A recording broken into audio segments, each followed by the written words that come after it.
Welcome back to another edition of Fly Tying for Beginners with Jim Misiura.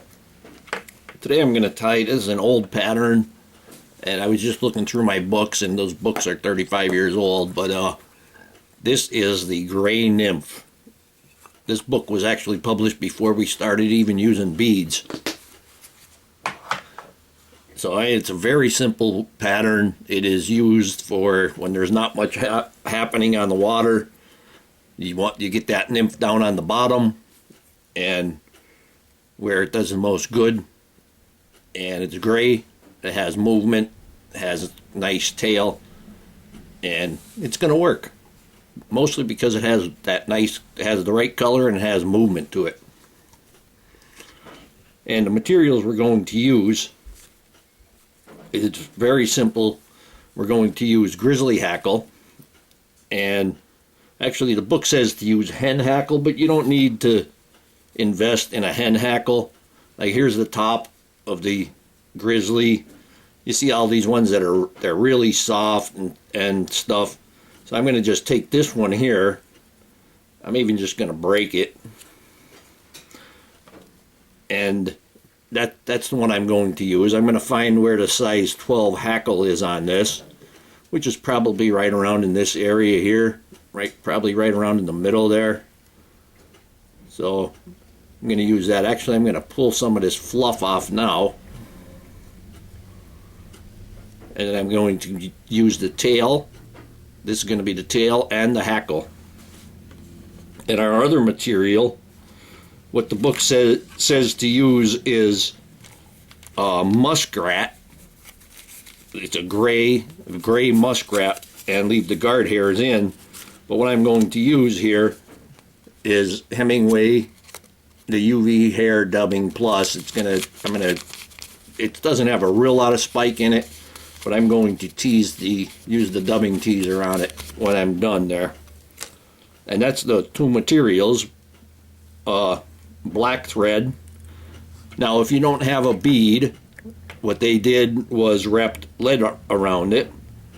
But this is a 3mm tungsten bead, and I'm going to further put 15 thousandths lead wire. I'm in Pennsylvania, so lead wire is not illegal.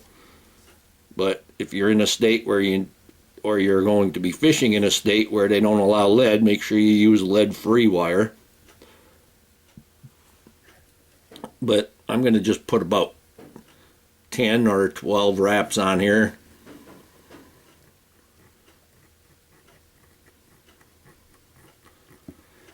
I could even go a few more.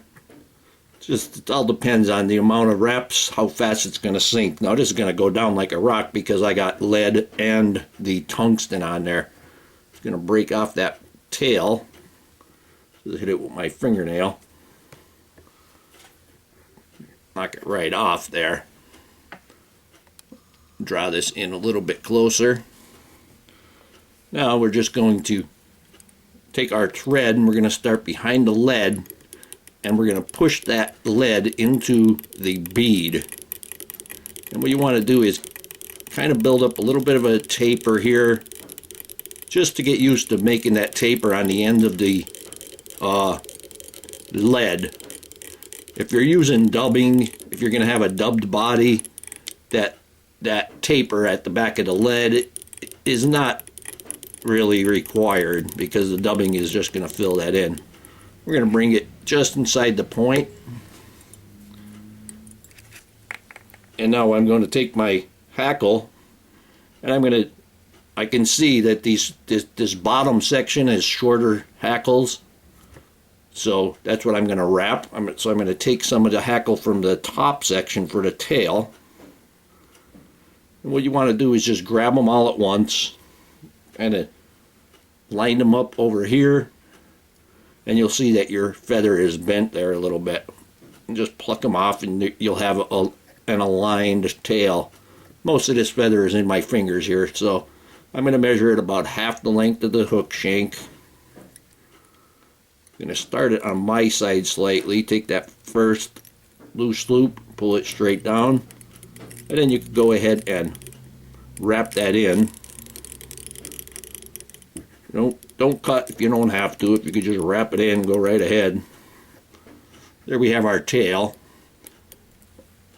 Let me get our, whoop, back that off. Yeah, we're going to leave that there. Now we're just going to take our dubbing. First I'm going to go ahead and put some wax on the thread. I'm going to take my dubbing. We want a nice tapered body here.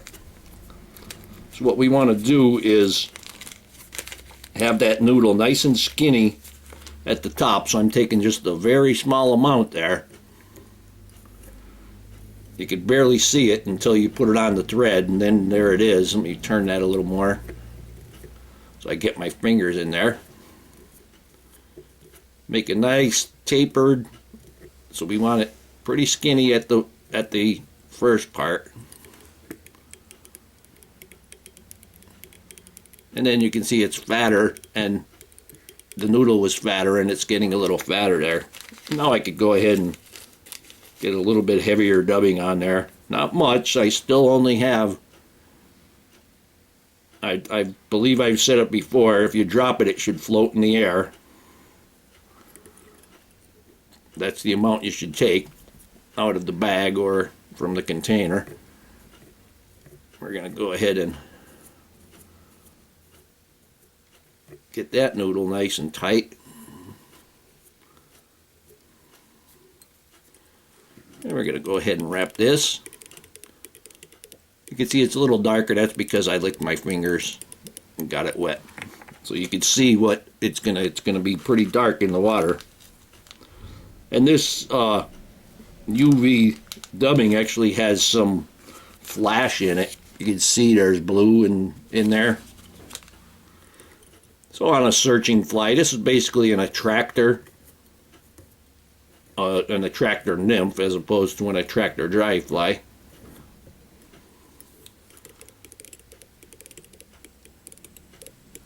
Yeah, get one more dubbing. Remember, you can always add more dubbing, so don't overdo it.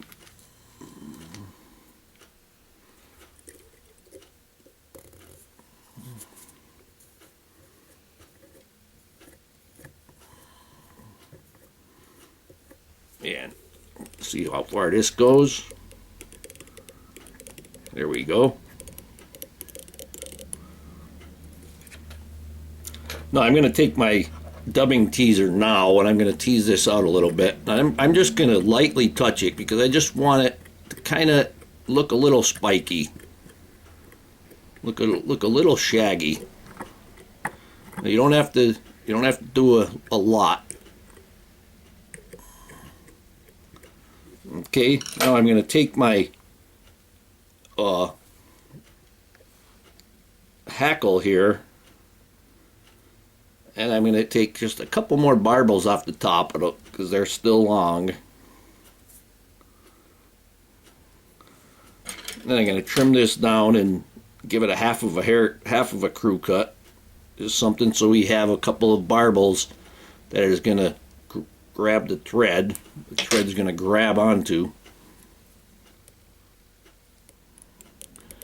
And now the hackle could be as sparse or as heavy as you'd like.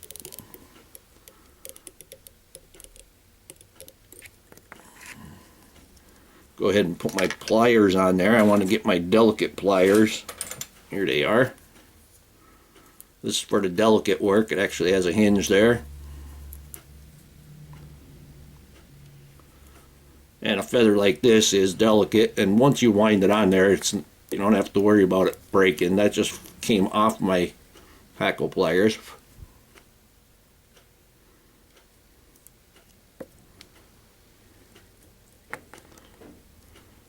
Partridge feathers are also delicate, and you can break them pretty easily.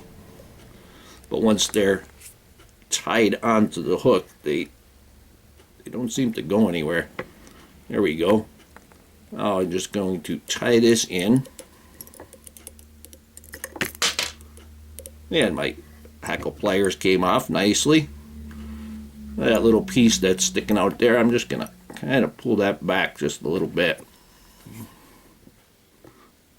if I don't stick my finger too many times here, and just give it like one wrap towards the rear, one thread width wrap towards the rear. Now I'm going to take just the smallest amount of dubbing now, just because I don't like thread heads. So I like to get the thread and just get enough dubbing on there to change the color of the thread.